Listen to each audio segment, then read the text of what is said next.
Birthday to me. Finally আমার birthday এসে গেছে।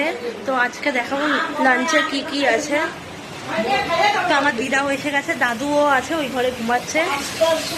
এই দেখো মা রান্না করছে। কি রান্না করছো মা? ভেটকি মাছের পাতুরি। ভেটকি মাছের পাতুরি। আর এটা আর মাছের রসা। আর মাছের রসা। আর 5 রকমের ভাজা। 5 রকমের ভাজা। এই যে ইলিশ মাছ হবে। ও গ্রেট। আর মামা বার্থডে কেক পাঠিয়েছে, সেটা আমি দেখাচ্ছি। এরা ফ্রিজে আছে।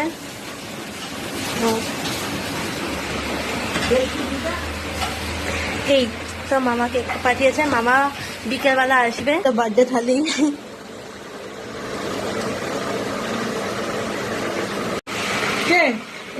কত কিছু দেখো, কত কিছু মেনু আছে দেখো। পায়েস, কলা পাতার পাতুরি, আর মাছ। বাপরে, পেট জ্যাম হয়ে যাবে তো এত কিছু খেলে পরে।